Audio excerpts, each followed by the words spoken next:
Picture the common household sponge. You probably have at least a couple of these around your home. They're pretty straightforward objects that do exactly two things. They absorb water and they release it. Now imagine the place that you live in and what happens when it rains there. If, like me, you live in a city, much of that rainwater falls on roads, sidewalks, and buildings before running into a massive sewer system. When it rains a lot, that infrastructure can get overwhelmed and our streets flood. And with climate change, that flooding is becoming much more frequent and much more catastrophic. But what if the city functioned more like a sponge by your kitchen sink? What if all that rainwater got drawn in by vegetation, by green roofs, by permeable pavement, and absorbed into the environment? For one thing, it would mean a lot less flooding, but it could also help solve other climate-related problems like excessive urban temperatures, carbon emissions, and biodiversity loss. This sponge city concept is the brainchild of Kongjian Yu, a landscape architect and professor at Peking University in Beijing. Since he began his research 30 years ago, Yu has overseen the construction of hundreds of landscaped urban parks throughout China. They all operate on the same simple idea: give water more space. In other words, we have to stop fighting water and learn to embrace it. I'm Manjula Selvarajah, and this is Solve for X, Innovations to Change the World, a series where we explore the latest ideas in tech and science.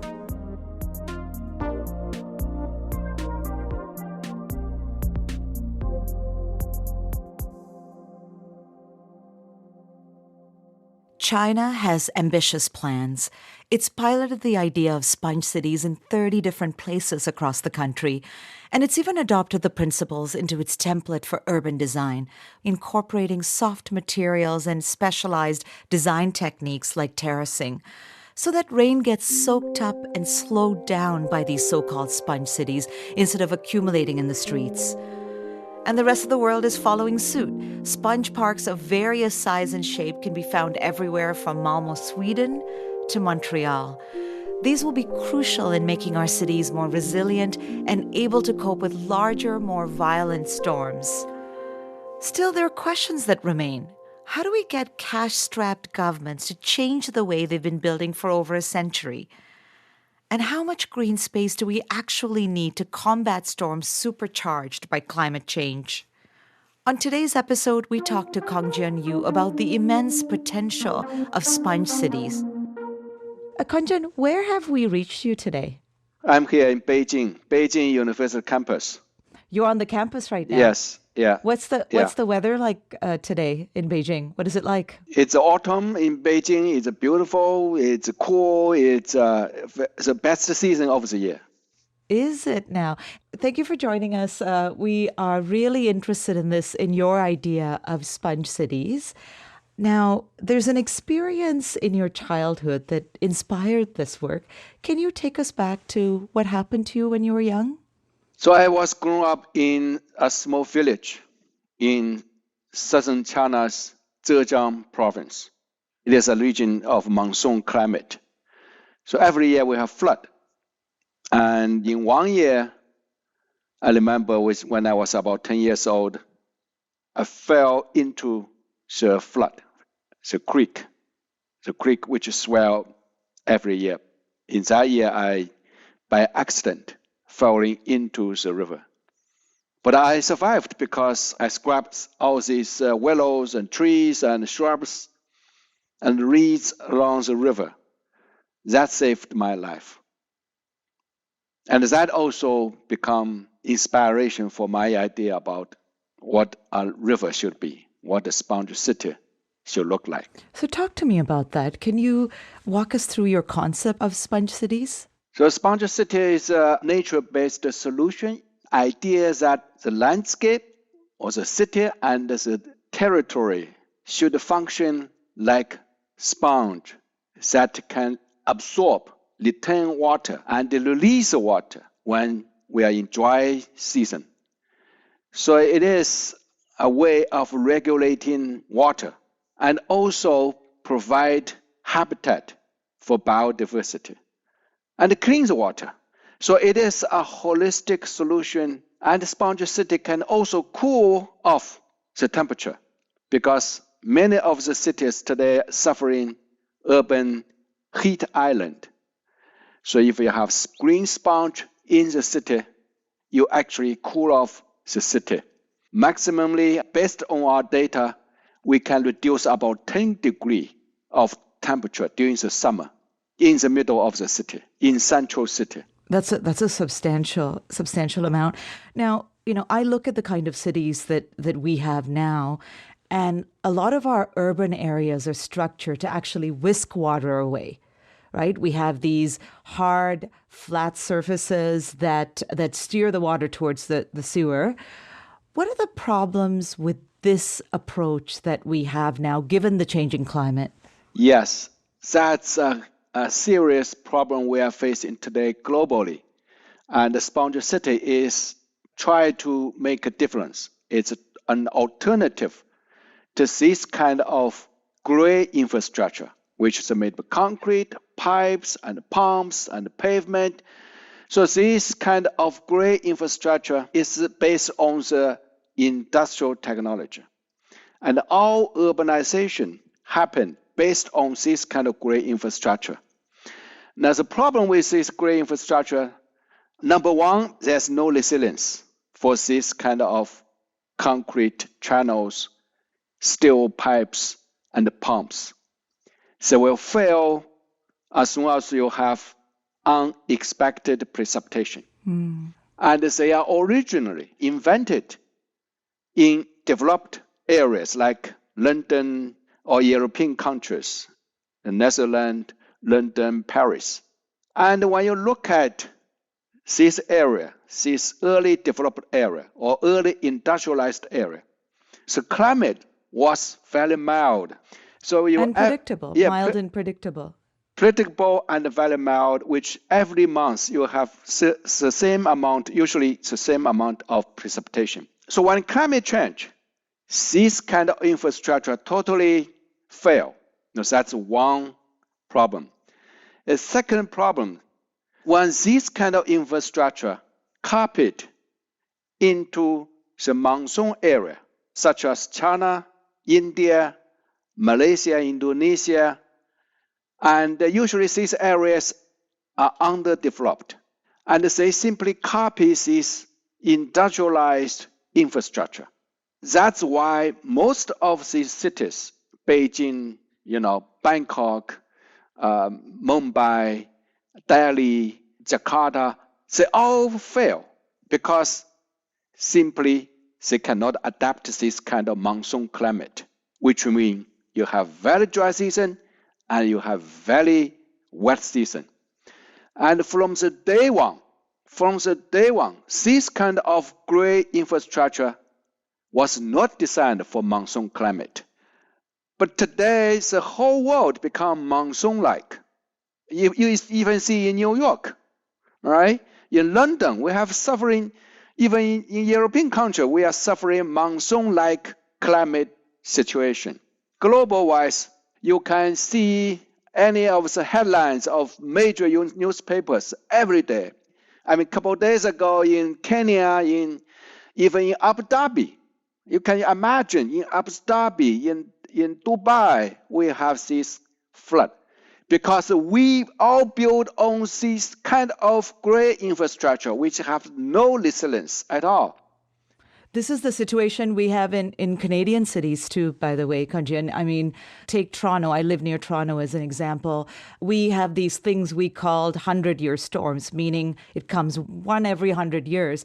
Well, we've had 3 of those in the last decade already. Yeah. So we are now seeing our highways get flooded, cars floating, people's houses getting flooded out too. So I think the gray infrastructure that worked for our cities in Canada can't handle them anymore as well. That's right. So we have 2 strategies to fix it. Engineers always think, or civil engineering believes that if we keep investing in making stronger and heavier and thicker pipe system, we can solve that problem. But that's will fail again. I guarantee this kind of great infrastructure, this kind of mentality that if we have more concrete, you have more stronger dam and dike, you have more powerful pump system, we can adapt this kind of climate. Now that's totally Well, wrong.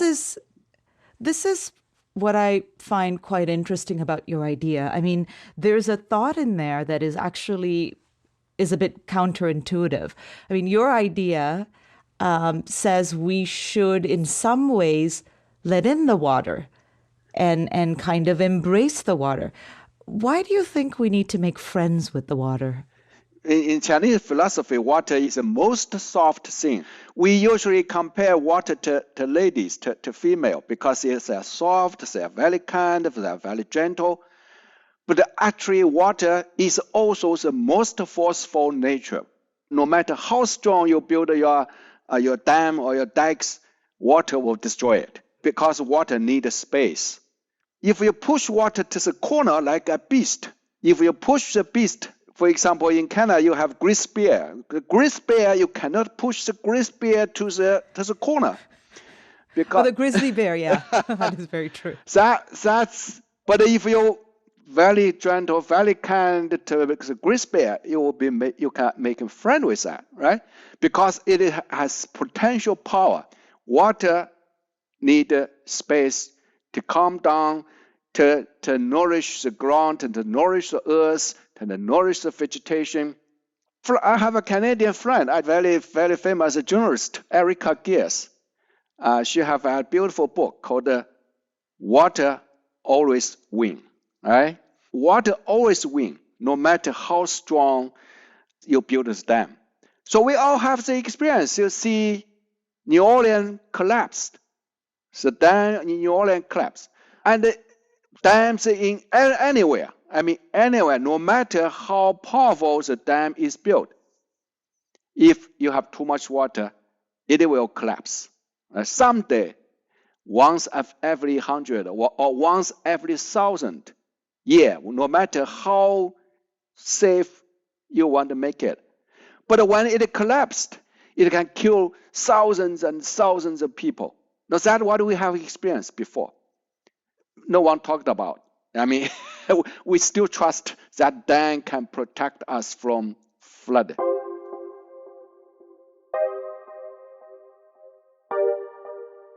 This idea hits very close to home for me, sadly. Just a few days before I spoke to Professor Yu in the city where I grew up, Maiduguri in northeastern Nigeria, heavy rains caused the nearby dam to collapse. Hundreds of thousands of people were displaced. This city is close to the Sahara Desert, and it's unbelievable to me that there was a flood of any kind there, even from a dam breaking, because it's practically the driest place that I can think of.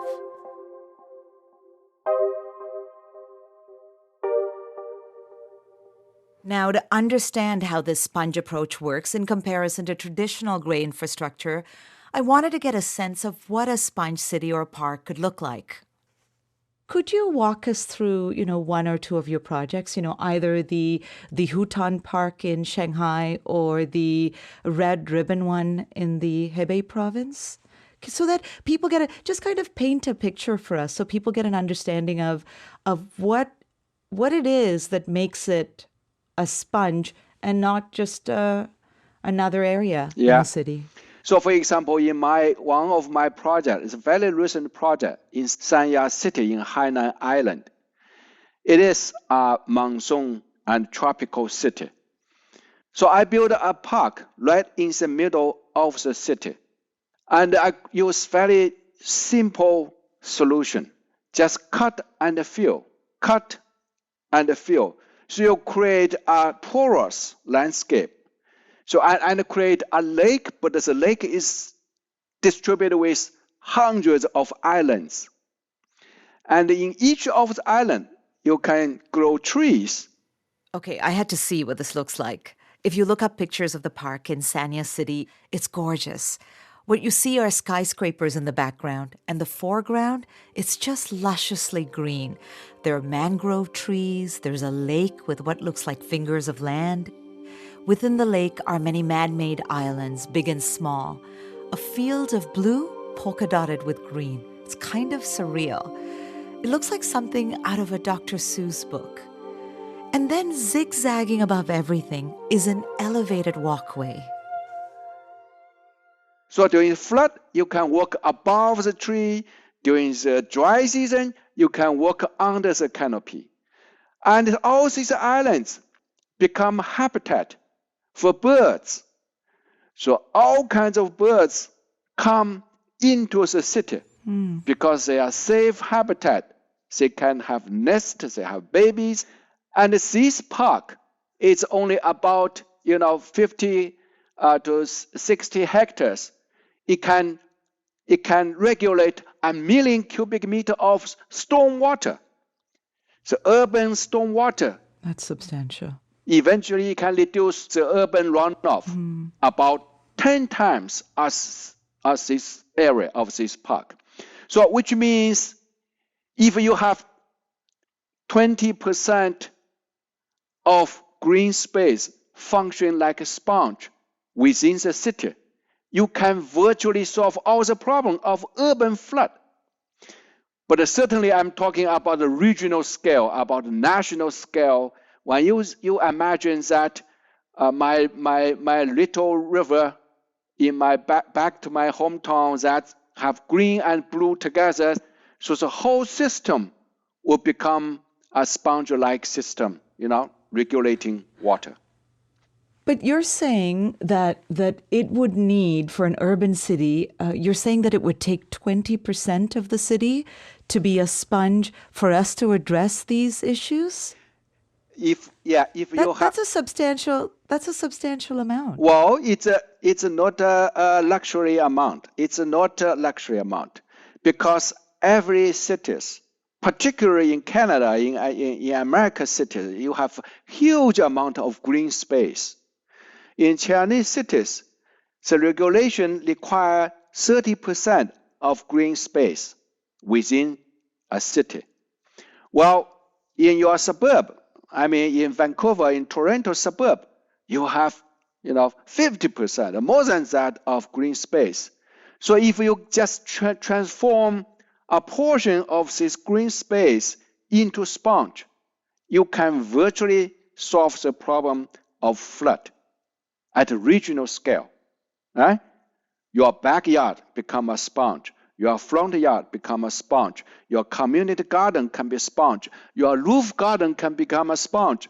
And your farm can be a sponge. No, that's totally opposite to what we have built today.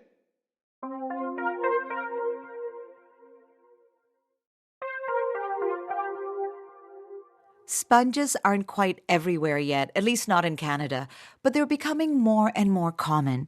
In fact, my producer Ellie discovered a small example just down the street from her apartment. We were very curious to see it in action. So she grabbed her recording gear and went to see for herself.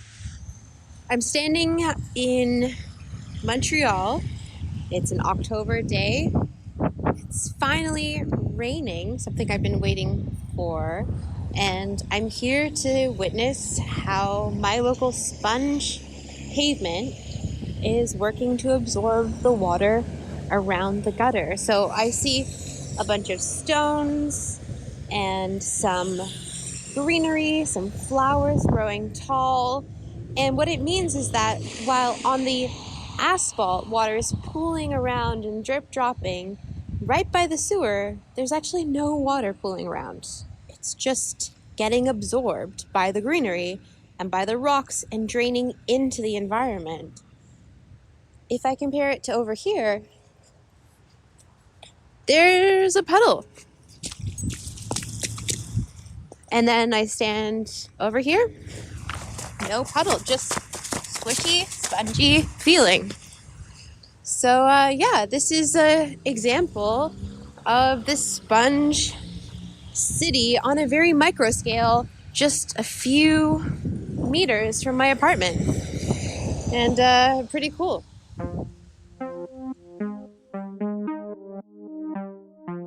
when I see pictures of some of the things that you've built, first of all, they're beautiful. I can understand why people who live in Thank the you. area love walking through them and experiencing them, and why they're award-winning, these parks. But when I look at the actual pictures, there's also really a range of materials you're using. I mean, you've incorporated nature because you know that nature and reeds and grasses absorb water. But talk to me about these sponge solutions. How much of them are nature-based and how much are sort of new materials and porous substances that you've discovered or people are inventing? For the Chinese culture, we have actually accumulated all this experience, the wisdom of how to deal with dry seasons, wet seasons, flood, because it's a monsoon climate. So I learned from the farmers' experience, such as terracing the slope, pounding the ground, islanding when you have too much water, and always build low weirs along the course to slow down water. Now, these are the designs, the technologies. So based on these technologies, you can use materials to slow down water. You use rocks to retain water. You create these terraces and permeable, even concrete can be permeable, okay? Stone can be permeable, right? And at the end, you design the building totally different. Not design the river, design the building make different. Design the city, makes the city itself difference. For example, the height of the threshold. So just raise the threshold. You will give water more space, right? So all these very simple technologies, they can be used for the creation of sponge city. And remember, water is a key for whole ecosystem. So if you have water, if you can manage water, you will have beautiful landscape. You don't have to irrigate it, and certainly it's become beautiful place for people. And because people love this kind of space, the property value increased dramatically surrounding this sponge system, sponge park. In my case, we have most of our sponge system can increase property value double or tripled even. I'm starting to see sort of there are threads of you trying to make a business case for it. It too, is. And from that business, I want to take you to something else that I found really compelling. You know, you're not talking here about rebuilding, Vancouver or Montreal or any of our cities from the ground up. You're talking about actually taking the city as it is and sponging up some of the areas. Am I right in that description? Yes. So are you saying then, I mean, if you look at most of the cities that we have in Canada and really around the world, you have these really old sewers. You have a ton of asphalt. You have old park design. And also, you have governments that are working with very tight budgets and perhaps resistant to take all of that out or resistant to put in new infrastructure. So how then, if the solution is to sponge up certain parts of the city, how do we do that? Given that governments are so resistant to spending money these days? It's not an issue about money because it is an investment. It is not a cost. When you think about how much it will damage, how much flood will damage our city, you will see that this kind of investment can get a return maybe just 1 year or 2 years or just one flood, okay? So in any case, you are going to invest in some kind of infrastructure.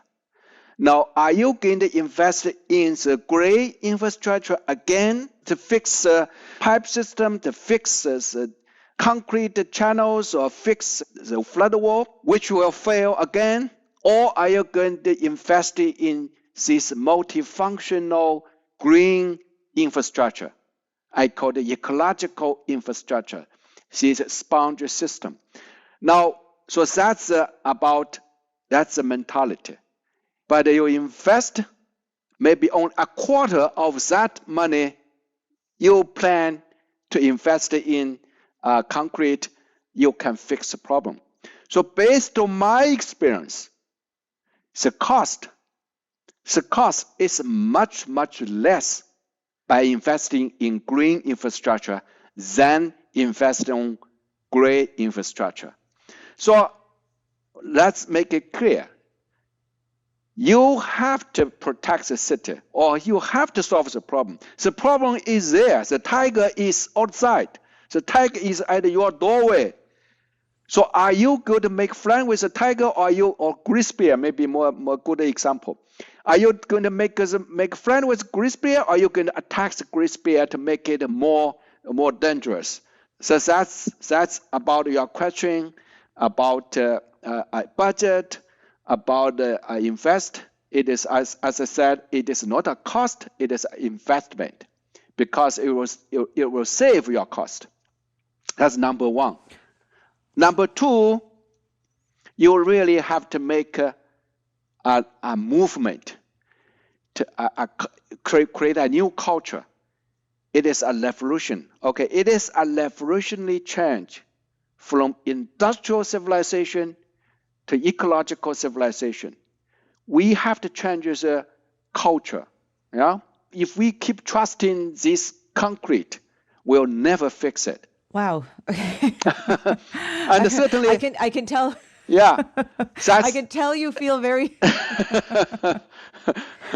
strongly about this. You know, I will have to say, Professor Kongjian, I one thing that I do like about the idea is that you're not suggesting that we remove the gray infrastructure that we have already. What you're suggesting is you keep that gray infrastructure, but instead of spending on new and larger gray infrastructure, you create the sponge areas and sponge parks around and in our cities, which I think that there is a real collaborative feel here that I really like. Yeah, I think it is collaborative. So you are right. So green and the gray can be together, right? I don't mean we want to wipe out everything built. Okay, it's built. But they are going to obsolete. They're going to decay. You know, any concrete, 100 years later, they will fail anyway, right? They will fail anyway. So that's why gradually, incrementally, we can transform the city into more nature-based. Because when we change the mindset, understand how nature can function, how nature can become infrastructure, we can transform it gradually.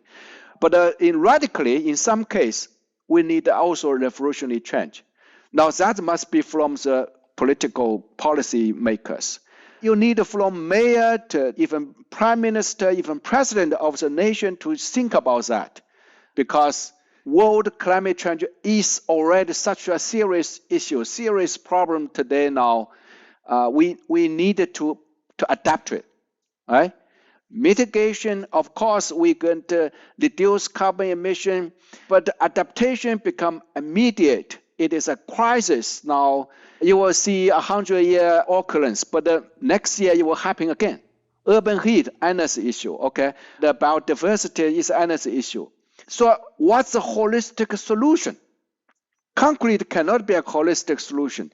Any industrial technology cannot become a holistic solution, because from day one it was invented, it only have one single goal, and never take care of biodiversity, never take care of urban heat, never take care of our ecosystem.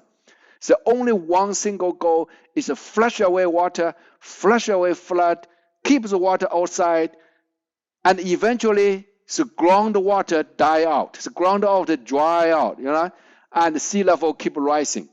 You know why sea level keep rising?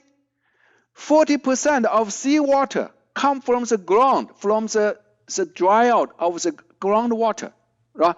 So you have flood, but at the same time, the more serious problem is drought. Canada, you have so much water. Of course, it is the richest country in the world in terms of water resources. But global-wise, so we are in shortage of water. We only have one water. So if the whole world dry out, Canada will dry out. Okay.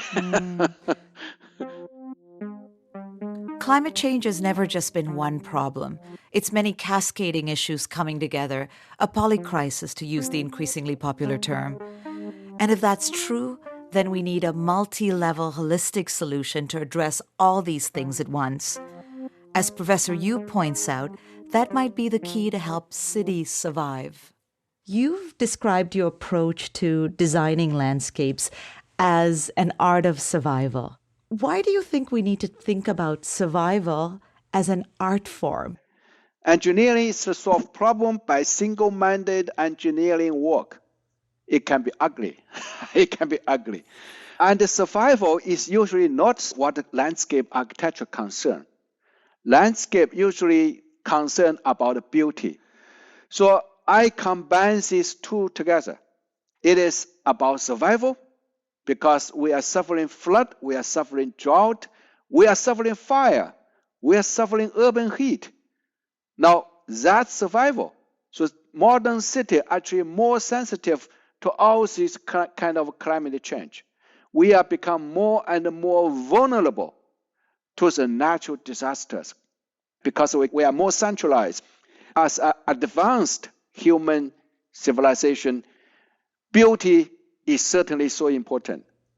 So landscape provide holistic services, including provide beauty, including provide inspiration, spiritual inspiration, as well as regulation of water, as well as providing food, as well as supporting biodiversity. So landscape is about designing human habitat for all human needs.